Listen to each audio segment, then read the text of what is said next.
shacabka Soomaaliyeed ku nool Islii iyo Nairobi way kula socdaan dabcan siyaasadda iyo inaad kamid tahay siyaasiyiinta Soomaaliyeed ee u hanqaltaagay inay doorashada ka qayb galaan bad kamid tahay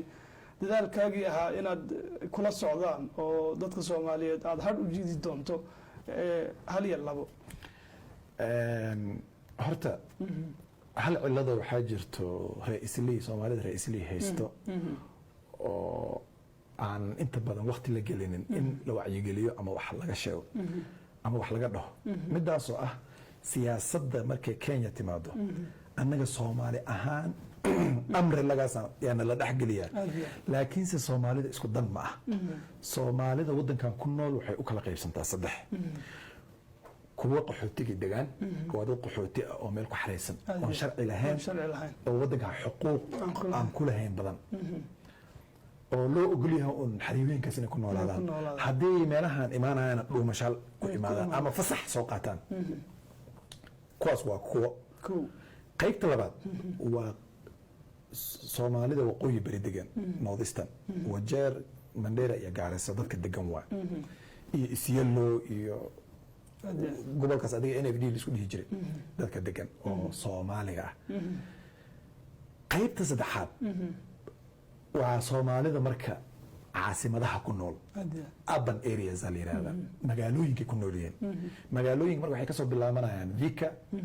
markii laga soo galo oo Gaarisintii laga soo safro la soo socdo Soomaalida meesha ugu horeyso laga arko Vika waa Vika ka soo bilaabanaysa Nairobi imaanaysa Mombasa u gudbaysa Nakuru Eldoret Kisumu Busia Kajiado Namanga meelahaas oo dhan Soomaaliya ku nool Soomaalidaas marka waxaa la isku yiraahdaa magaalo joog macnaha urban residents waa saddexdaas qaybood qayb kamid waxaan ku dhaw wadanka xuquuq ma laha qaxooti waa oo xuquuq bini aadanimo bas ee kulli laakiin xuquuq muwaadin kuma laha nimankan oo Northeastern waa Soomaali wadankan xuquuq fiican ay ku leeyihiin siyaasadda ay ka dhex muuqdaan oo xildhibaanay leeyihiin governors leeyihiin oo dhulkii dhamaa oo wadanka ku lahayn waa odayaashoodana way aruursan yihiin oo oday dhaqameed u sameeysan qabiil walba oo waxa arkaysaa bariyahan hadda oday dhaqameedyada shahaadi bixiyaan oo leeyihiin haddaan nahay beesha reeqan sax waxaan soo qaadnay murashax hebel shahaadadaana siinay si annaga noogu matala kursigaas ninkaas marka shahaadadii soo qaadanaya xisbiga uu rabo inuu ku istaago iyo u keenayo wuxuu leeyahay aniga dadkaygi yaa soo qaaday marka tigidka tartan haba iga gelinina toos ii dhag direct nomination la siinaya cadeyntiisii wata waana wax Gaarisa ka jiro Wajeer ka jiro Mandera ka jiro laakiin se Nairobi iyo magaalooyinkan ay Nairobi ugu ilaa meesha kaliya hadda aan matalaad ku leenahay Soomaalida waa laba meelood waa Kamkunji oo Nairobi ka tirsan iyo Migori oo ninka la leeyahay Junayd Maxamed oo ka soo gala Soomaalinimo kuma soo gala ninkaas asaga joogistay wixiis waa raganimo asaga la yimid laakiin cod Soomaaliyeed maanta uu ku tiirsan yahay oo meesha ku haya malaha qowmiyadda uu la degan yahayna way isfahmeen way ogolaadeen waana wiil yar oo Raila uu gacanta ku hayo maalinta uu Raila ama fargado ama siyaasadda ka fadhiisto cid u joojinayso malaha oo xaalada Mandeerada ku dhalatay aad annaga marka Islii hadaan ama Soomaalida degan magaalooyinka sida Nairobi oo kale noomo qorsheysno nooc aan siyaasadda uga qayb qaadan lahayn oday dhaqameedkanaga shahaado ma bixin karo oday dhaqameedkanaga cid tiraafsan cid taqaana ma laha waxaana ku dhownahay cod ahaan markii la yiraahdo macnaha meelihii haddaan soo tiriyay codkooda Soomaalida oo yaallo oo qabiil kasta leh markii la isku daro waxaan ku dhawaanaynaa codka Northeastern yaalo hadday Northeastern 758 tahay 400 ilaa 500 aan gaarayna anaga markii isku kaaya daro magaalooyinka degan laakiin se cidna midayso oo isku kaaya keento yaan jirin marka haddii ay adag tahay siyaasad ahaan inaan u midoono oo kala fognahay Soomaalida waxa mideeyo waa dhaqanka waay aniga marka waxaan aad u soo jeedinayaa aan ku celcelinaya in ay u istaagaan ganacsatada, aqoon-yahanka, dhalinyarta iyo dadka arrimaha bulshada u dhaqdhaqaaqa iyo siyaasiyiinta sida anigoo kale ah oo xil raadiska ah in ay hagaajiyaan wax la yidhaahdo Somali Urban Sultanate, saldanad Soomaalida magaalo jooga ah loo sameeyo oo suldaan iyo ilaa 20 ka hooseyso oo qabiil walba leh. qabiilada Soomaalida hadday arkaan meeshaas muraayadaas inay iska dhex arkayaan way ku heshiinayaan. waxaa daran oo hal cid inay dhinac la marto. marka in hal suldaan la hagaajiyo oo Soomaalidan deegaanada hadda aan soo sheegay oo urban areaska degan laga soo saaro oo calaamad saartaan oo ku caanashubaan oo siyaasiyiinta reer Northeastern oo dhan ay isugu yeeraan midaan ninka inaad taageertaan aan rabnaa. Unfortunately waxyaalahan waxaa loo baahnaa dadka hadda fursadda u haysta leadershipka inay ka shaqeeyaan, laakiinse dadka inay noqoto divide and rule ha kala taagtaaganaadeen meeshooda ku kala maamul xoogaa wax qurux badan maaha. dadka in awood la siiyo marka oo hal suldaan iyo 20 nabadoon oo ka hoos shaqeynayso waxyaalihii ay ka shaqeyn lahaayeen waxaa ka mid ah nabadeynta dadka way isdhacaan, ganacsigaa la isku dhacaa, waa la isdacweeyaa, booliiskaa la isku dacweeyaa, waxyaalahaas la taagan yahay. oday dhaqameedkan hadduu dhisan yahay oo si cadaaladna lagu dhiso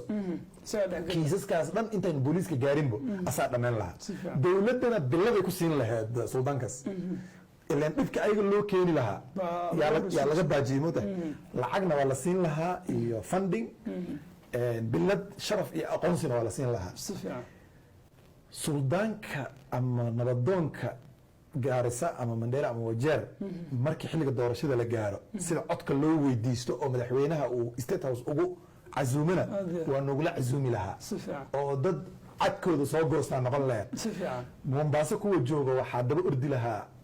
ninka suldaanka oo qofka Mombasa ku matala waxaa daba ordi lahaa Joho iyo tiimkiis waa Soomaaliya 50,000 ay gaaraysaane cod baa in kaga baahannahay noo imaada yaa la dhihi lahaa. laakiinse hadda waxaa waaye cidna uma maqno ceelna uma qodno. marka gabagabayntii suldaan in loo sameeyo Soomaalida magaalooyinka ku nool suldaankaasaa marka wuxuu dhisi karaa halkan kursiyo hadda Yuusuf ku fadhiyo oo dadka dhan ay indhaha ku fiirinayaan in kuraas badan la raadiyo oo ninkan culeyska lagu hayo laga dulqaado. Mombasa kuraas laga raadiyo, Nakuru kuraas laga raadiyo, Nanyuki xataa Soomaaliya degan kuraas laga raadiyo, meeshaan la leeyahay Kajiado wax laga raadiyo. kuraasta la raadinaya qasab maaha inay kuraas waaweyn noqdaan. MCA hadda ma haysano. haddaan helno dhowr MCA iyo dhowr xildhibaan haddaan helno oo extra waa advantage noogu jiro. teeda kale annaga inaan jirno cid ogba ma walaha waa on number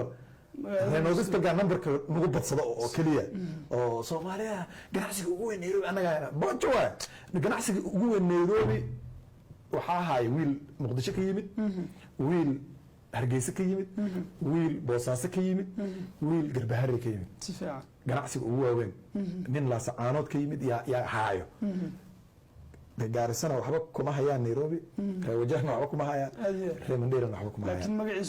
laakiin magaca Soomaalidu huwan yahay markuu rabo dawladda inuu iska waabiyo wuxuu leeyahay islii waxay soo xareysaa canshuurta saddexaad ugu tirada badan waddanka oo kugu meelmarsanaya kugu danaysanaya. marka in la isku danaysto ma xumo oo qofka markuu asiga kugu danaysanayo waa inaad adna dantaada garataa. marka waxaan leeyahay ree islii kaamirad ma fiirin karaa ree Islii, ree Nairobi, ree Mombasa, ree Nakuru, ree Nyanyuki, meel kastaa joogtaan isu imaada ka tashta aayihiina. ree qaxootigana dan kuma tihiin, ree Northeastern dan kuma tihiin, isku dan ma tihiin, dan gooni ah leedihiin. nin walba waa aragteen markii xilliga doorashada la gaaro kii ree Gaarisa ah Gaarisu aadaya oo ka soo codeynaya, kii ree Wajeer aadaya oo ka soo codeynaya, kii ree Mandera aadaya oo ka soo codeynaya. annaga marka waxaa nogala tagayaa qorshe la'aan meel cidla. marka barnaamijka suxuuri waayeelkan aan u istaagno oo waayeelka aan suxuurino, dadka masaakiinta aan afurino, cidii rabtaa ila soo xiriirto. barnaamijkan soo tashiga Soomaalidana ha loo istaago. aniga haddaan hogaamiyihiini ahay waxaan idinku leeyahay baraarujin iyo meesha ay talada naga jirto inaan idin tilmaamo dadka la rabo inay aadaan oo ay kasoo kalluumaystaan adinka waaye anigana idinkaan idinka tirsanaa aada umahadsantiin